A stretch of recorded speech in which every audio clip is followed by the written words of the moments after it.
Welcome to the Boomer's Guide to a Vibrant Life with Vicki Washburn. Vicki and her guests will share their journey of the golden years and how they're creating a vibrant life. Topics will include family, fun, life, love, travel, and everything Boomer. You too can have the best of your vibrant life now.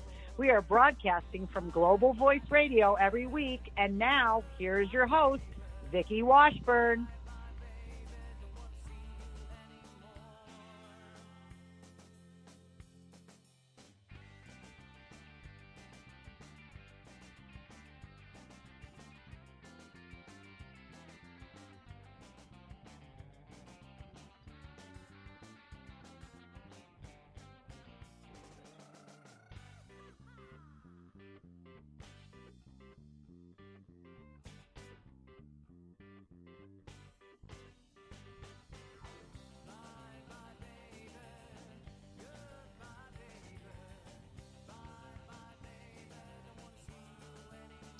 Boomers, today I want to talk to you about some really good foods that if you can incorporate into your diet on a daily basis or even a weekly basis, they can be very healing and just help you to have a longer, more vibrant life. Now, some of these are very common foods that you've probably heard of, and some of them are probably foods that you may not have very much experience with and may not have even heard of them. So, you know, I'm a big proponent on probiotics. Probiotics are so important to keep your gut healthy. And by keeping your gut healthy, it helps to keep your mind healthy. There's a very distinct link between our gut and our brain. Feed the gut, heal the brain. So some of these foods are very important for our gut. And some of them are, like I said, common foods that I'm sure you have heard of and probably have in your diet already. Cottage cheese is a very good probiotic type of food. It has lots of calcium, which is good for our bones. And just like other fermented foods, it delivers probiotics to our gut. And just a cup a day, just a cup of cottage cheese adds 25 grams of protein to your diet.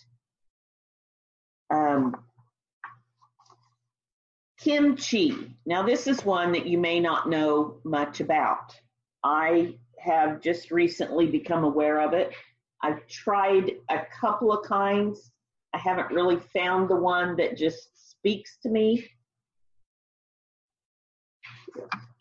It wasn't that I didn't like what I had. It was just a little too spicy for me. So you kind of have to look out for that. But kimchi is a Korean fermented cabbage, just like sauerkraut is a German fermented cabbage. This is a Korean mixture, and they recommend that you mix it with brown rice or just enjoy it by itself. It has a probiotic. Cruciferous vegetables, when they're fermented, have a natural probiotic. Like garlic and cabbage, those are both really good ones to ferment that are good for your gut. Kimchi is not only gut friendly, but it helps reduce cancer risk. Cabbage or any of the cruciferous vegetables, I think I said fruit a minute ago, vegetables are natural cancer fighting vegetables. So it's always good to put any of those into your diet. Now, cruciferous means those are going to be your greens, cabbage, Brussels sprouts, broccoli, those kind of things.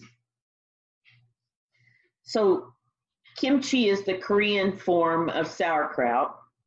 The German form, sauerkraut, is also high in vitamin C and vitamin K, as well as it is fermented with lactic acid, which means it's good for keeping your digestive system in balance.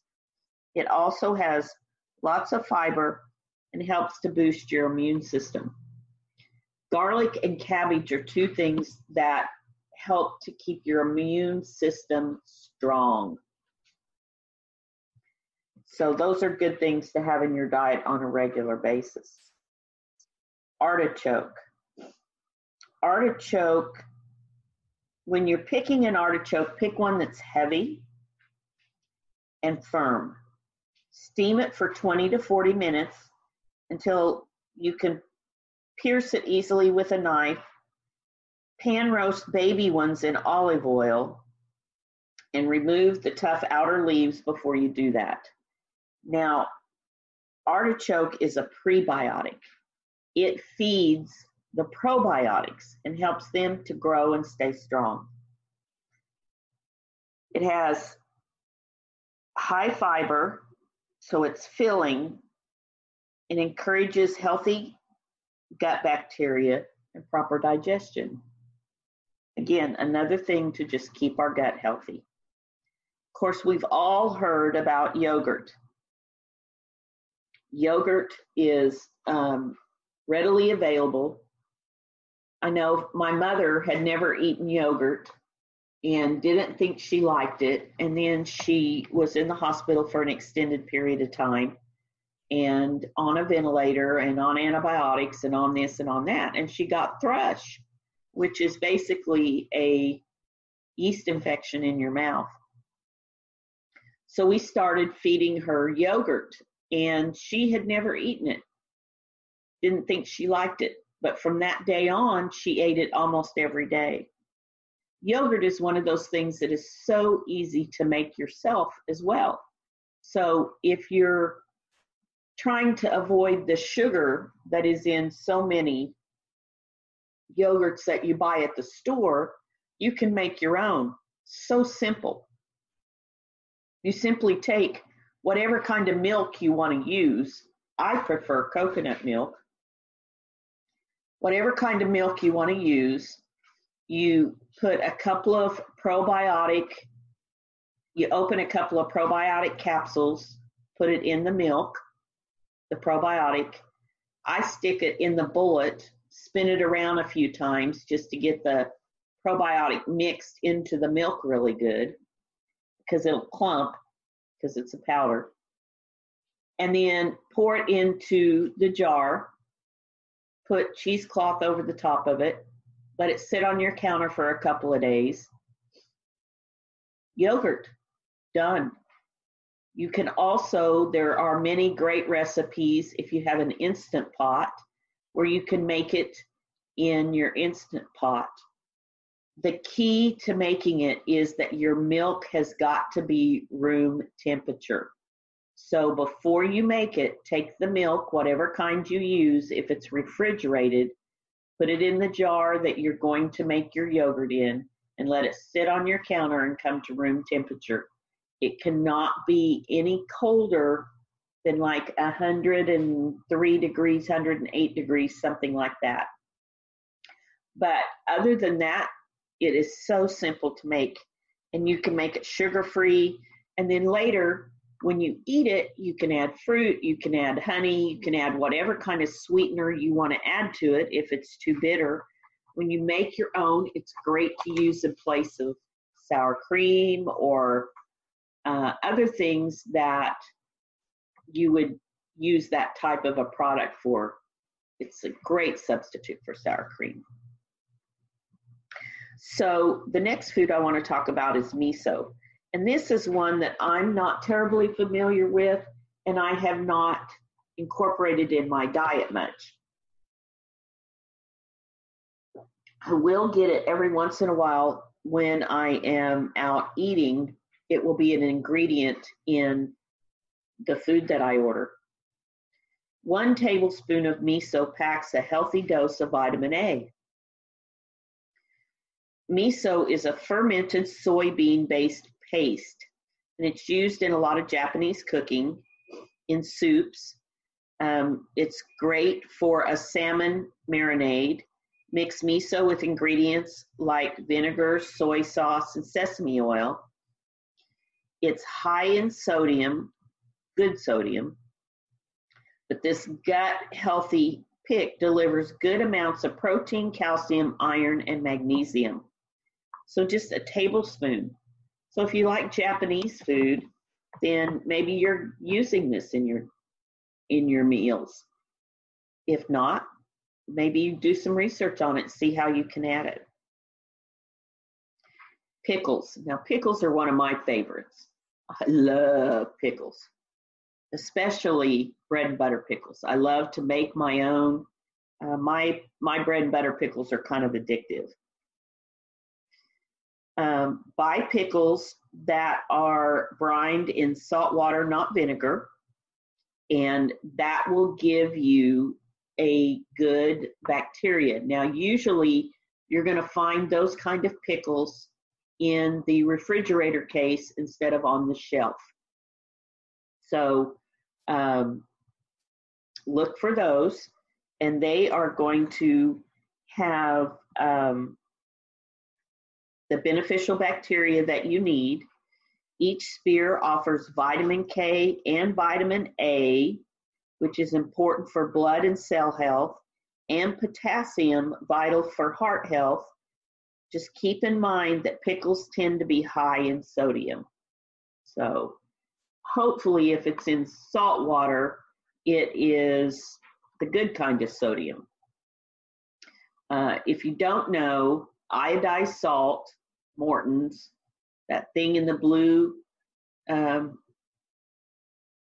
container that we have bought for years, is not good for you. You want to use a Himalayan pink sea salt or even a Celtic salt. Now, Celtic salt has lots and lots of good minerals in it that our bodies need. And just 1/8 of a teaspoon a day will give you a lot of the minerals that your body needs. Now, here is another food that is kind of new on the market the last few years, and some of you may be completely unfamiliar with it. It's called kombucha.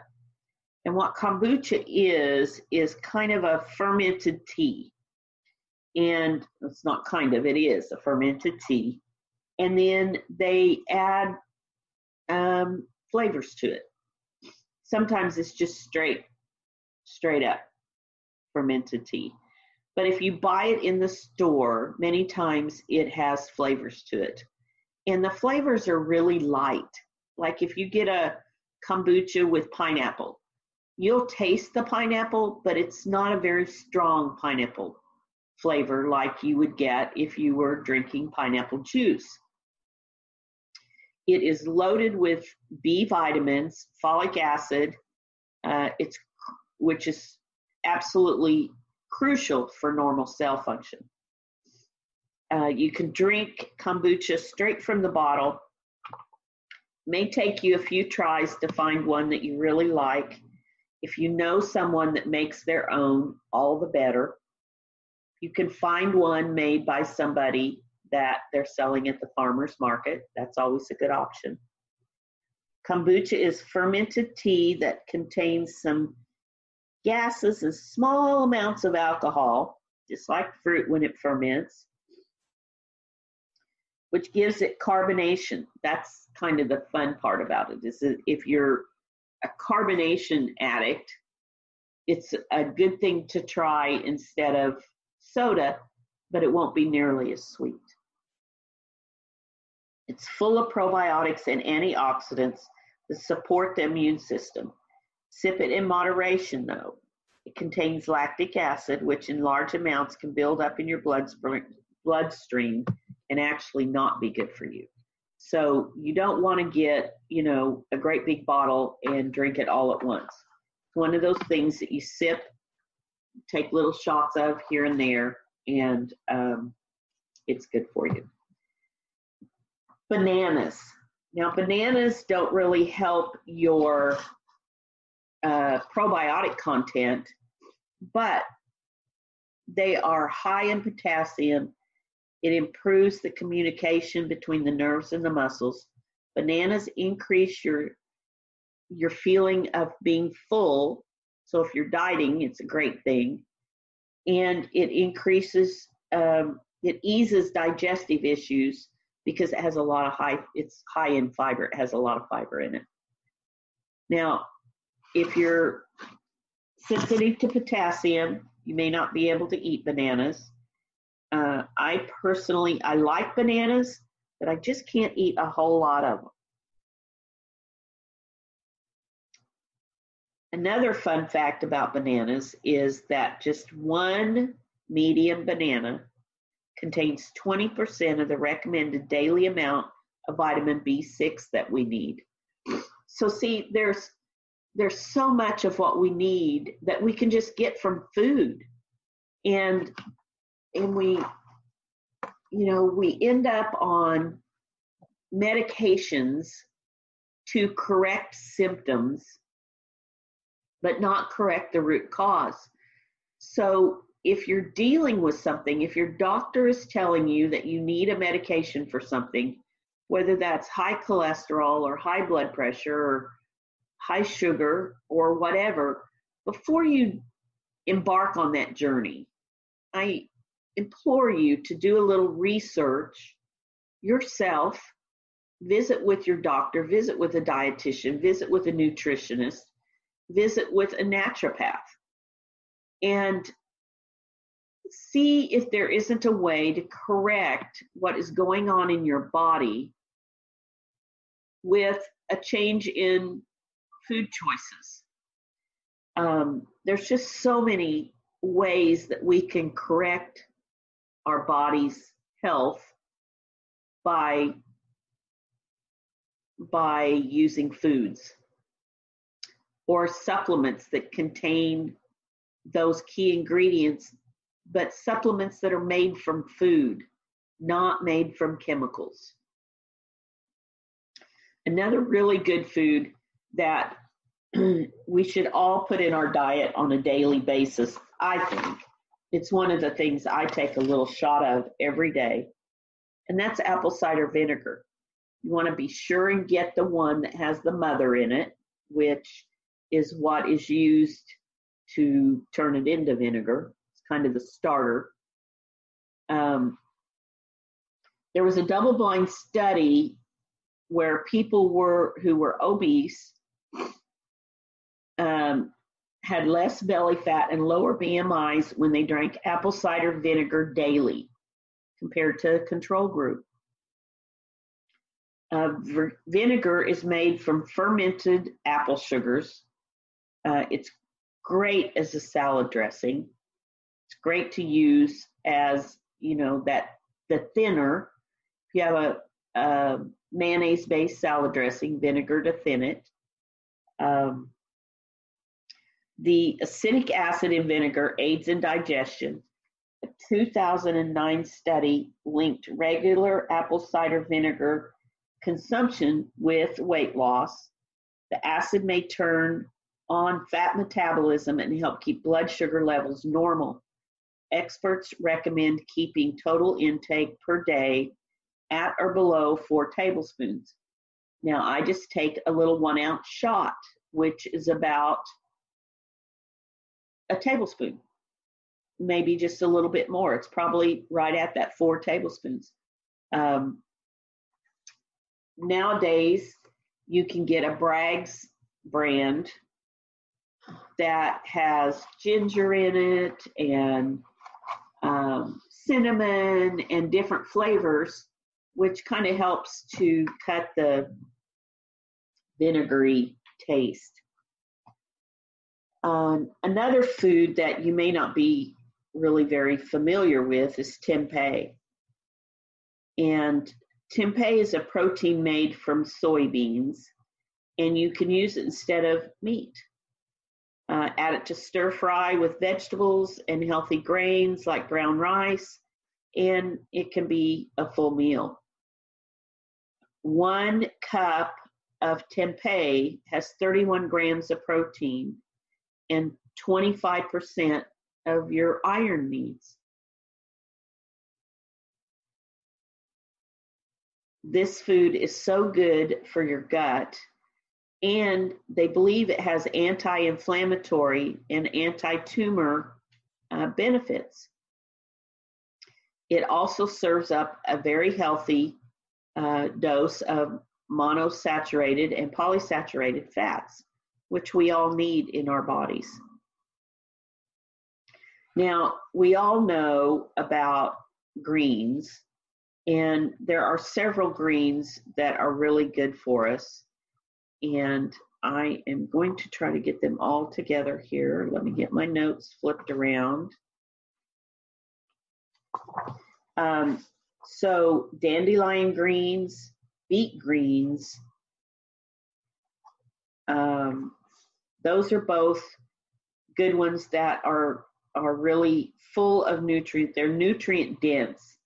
Dandelion greens are rich in vitamin B and iron, and they pack a good dose of plant proteins, making them filling, but they're also soothing to our gut and help with digestive issues. Beets and beet greens are high in antioxidants.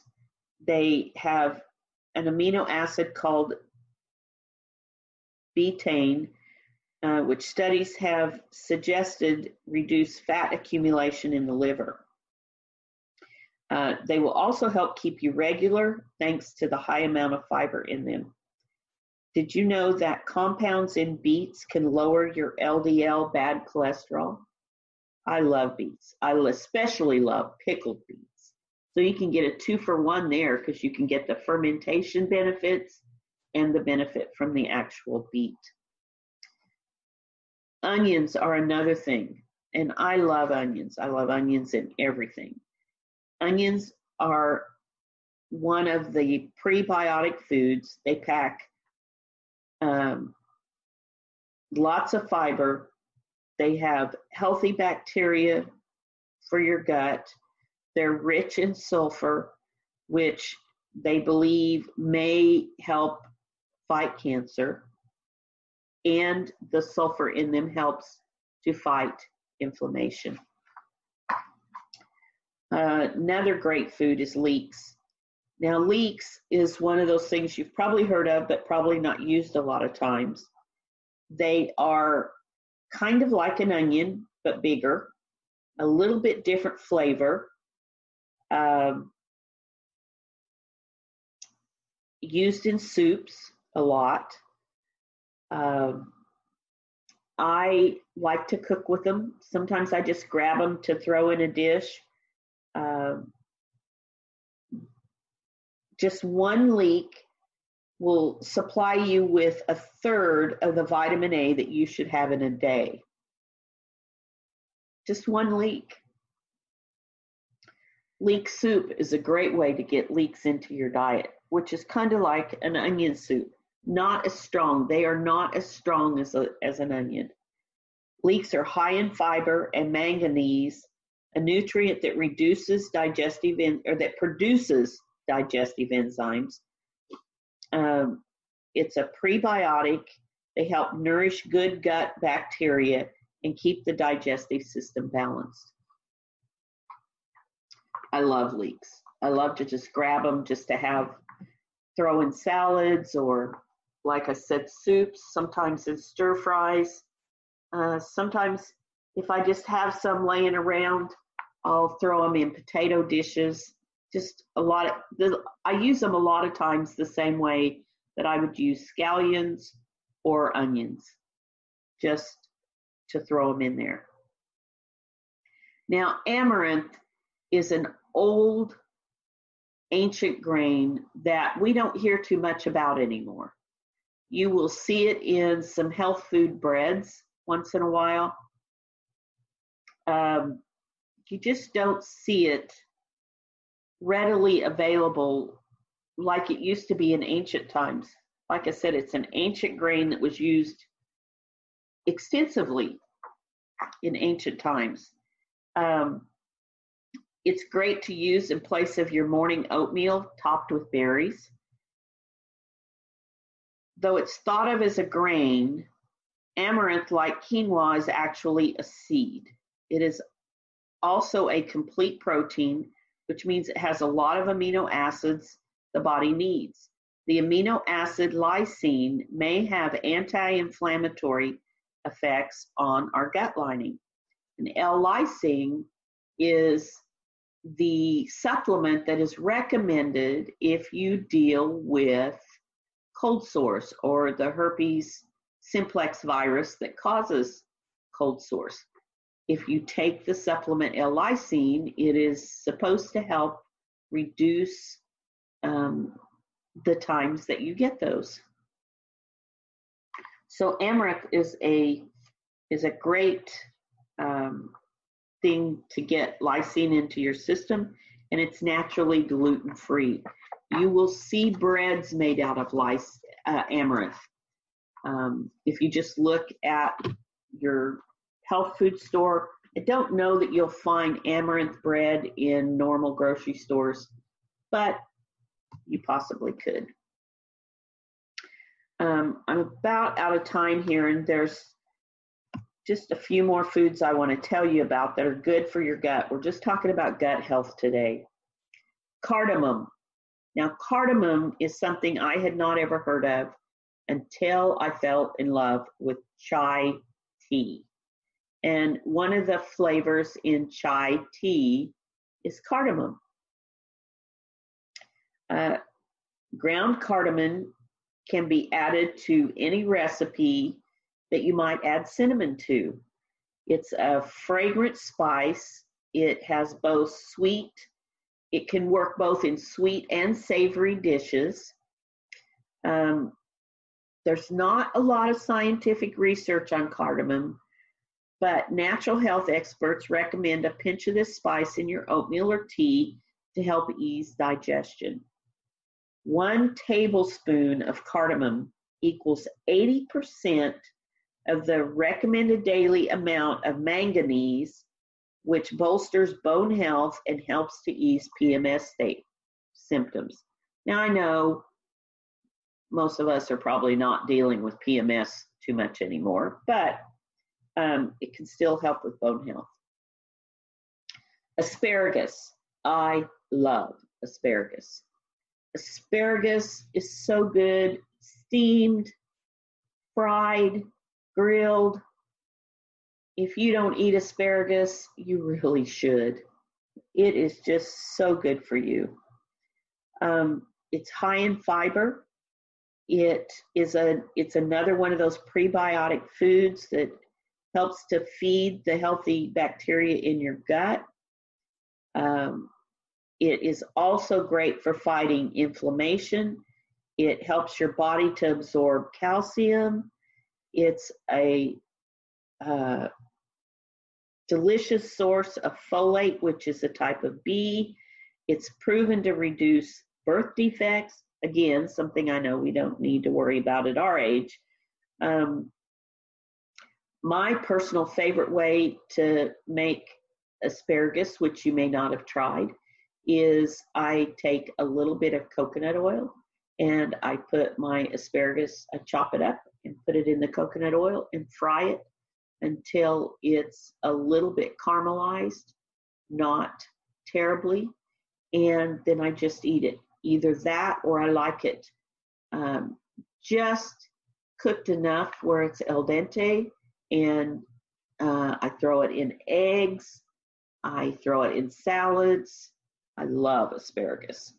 I am blessed to have a little asparagus patch in my backyard, and in the spring I try to keep up with it. It goes to seed so fast because it is an old patch, and so you have to catch it really quick.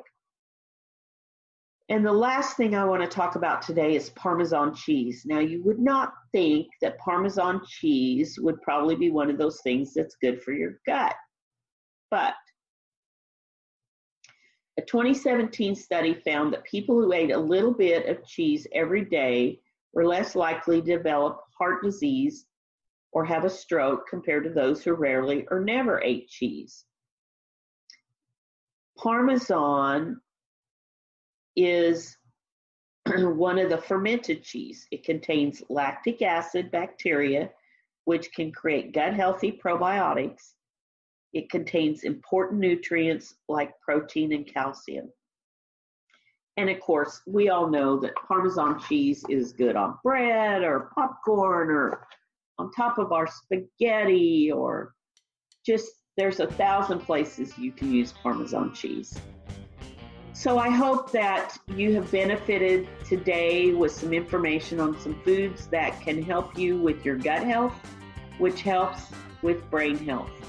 And as we get older, keeping our brains sharp is a very important thing. So I hope that you will think about some of these foods and incorporate them more in your daily diet, and that these will help you to live a vibrant life. This is Vicki Washburn with the Boomer's Guide to a Vibrant Life. You can follow me on Facebook at My Life Redesigned, or on Twitter and Instagram at Coach Vicki Wash, or on my webpage, which is VickiWashburn.com. I hope you all have a beautiful week. God bless. Host of the Boomer's Guide to a Vibrant Life. Connect with Vicki at www.globalvoiceradio.com. Tune in next week for another edition of the Boomer's Guide to a Vibrant Life on Global Voice Radio, where your message and your voices are heard.